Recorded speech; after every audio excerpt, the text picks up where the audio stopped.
So far in these videos, we started out with some pretty big picture concepts and questions. Things like, what is art? And why do we culture? We also touched on the overarching media theories that we can use to analyse the media. Then the funnel starts to narrow a little when we talk about the ways in which we can manipulate narrative and narrative elements. But even the narrative stuff is still kind of broad, messing with entire story arcs, that sort of thing. We got a little bit narrower again when we talked about how to manipulate narrative elements, things like characters, settings, and theme. In this video, we will do the second part first and the first part second. I'll start out by explaining codes and conventions and how they can be used to challenge our expectations. Once I've done that, then I can move on to the slightly more broad ideas of constructing themes and media aesthetics. Now, I would hope that a lot of you remember codes and conventions from Year 11 media, but there will be some amongst you who never did Year 11 media, and a good many more who have thoroughly and comprehensively forgotten everything that you learned last year. So straight out of the gate, we need to separate codes and conventions. They nearly always get said together in one big run-on phrase, codes and conventions, but they are actually different ideas. All media that you consume is made up of codes. Media codes are the fundamental building blocks of making a media work, any kind of media work. The shots you choose, the music you use, how colour or lighting is employed, all of these are the codes that you use to make a piece of media. So let's say you're filming an episode of a sitcom. You might start a scene with an establishing shot of, say, a building, before cutting to a master shot inside the building where we can see all of the characters in the scene and where they are in relation to each other. These two shots are both codes, technical codes to be exact. The audio that we hear, their voices and the sound effects, those are audio codes. And if we see something in the scene that's visually funny, that's probably a symbolic code of some kind. Every code you can use to make media can break into these four categories. Technical codes like camera work, editing and lighting. Audio codes like dialogue, sound effects, sound design and musical score. Written codes like text and writing within the world of the work, as well as titles and captions. And symbolic codes like the use of color, body language, costume and setting. You can use these codes in any way you like, but the reality is that these codes tend to get used in kind of the same ways over and over again. This is the conventions part of code and conventions.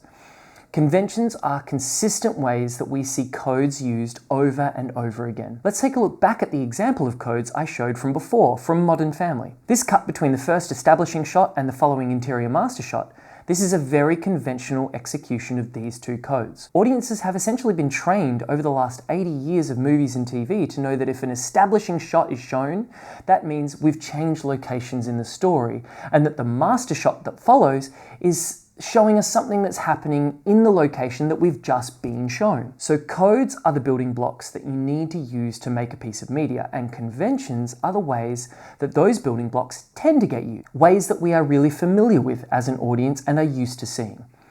But the dot point we're unpacking here is about the ways that you can use techniques and codes and conventions to challenge audience expectations. I want you to watch this clip from Take Shelter, and I want you to pay close attention to what you're hearing.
Can you tell me the point where the sound of the rain turns into the sound of the shower?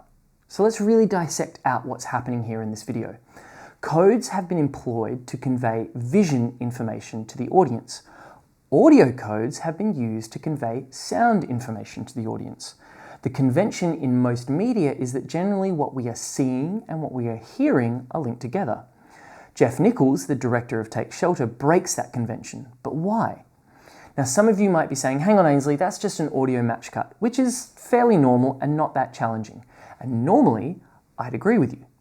But what Nichols is doing here at the very start of the film, and continues to do in subsequent scenes throughout the movie, is making the audience start to distrust their senses, letting us know that what we're hearing might not actually be what we're hearing, and what we're seeing might not be what we're seeing.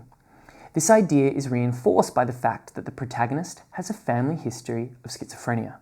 So the character's experience of seeing and hearing things that may or may not be real and struggling with not being able to trust his senses is reinforced by the audience's experience. And those experiences are being created through the use of codes and conventions. It's only through the breaking of convention that Nichols was able to achieve the specific emotional and intellectual response he wanted to elicit from the audience. Another example comes from the video game world. It's a little bit dated now, but it's a great example, so stay with me for it. The year is 2012, and for the past decade, no games have been published in the Spec Ops series. However, from 98 to 2002, 7 full games and 2 expansions were released in this series. That's nearly 2 a year, and they were all powerfully mediocre, middle-of-the-road tactical shooters with subtitles like Rangers Lead the Way and Stealth Patrol and Covert Assault. And if the titles didn't give it away, this box art definitely does. These were the sorts of rah-rah, poo-poo, let's kill the terrorists and be the best games that in no way did anything to set themselves apart from all the other games like this that were getting churned out at this time. Even the target gaming demographic of male teens and young men, not a notoriously discerning audience, didn't really get on board with the franchise.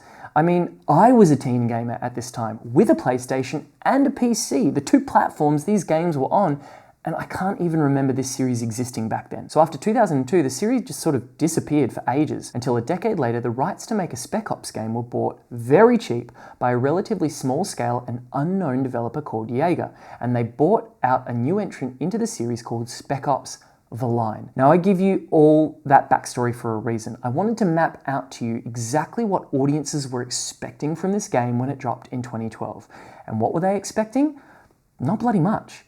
Everyone assumed that it was going to be another middle-of-the-road third-person shooter, and that if the developers worked really, really hard, they might be able to get to the level where people called it adequate, or okay, I guess. And when you load up the game, that's absolutely what you get. A boring, unimaginative, paint-by-numbers third-person shooter where you go through simple levels, looking for cover to kill baddies, picking up health and ammo, and different weapons as you go. On top of it being boring mechanically, it was also pretty toxic from a narrative perspective too. You played a white American Special Forces operative helicoptered into the Middle East, killing wave after wave of brown-skinned terrorists as you tried to achieve some, nominal mission goal. So by any measure, another boring, problematic entry into the Spec Ops series. And then, subtly at first, some weird things start to happen. Some conventions and techniques start to get challenged. For example, loading screens. The convention of the vast majority of video games is that during loading screens, you chuck up some helpful tips and tricks to the player on the screen. Spec Ops The Line did this at first too. Things like, if you're running low on ammo, press the right bumper to reload, or don't forget to keep an eye out for health packs if your health is running low. But after a while, you start getting text like this.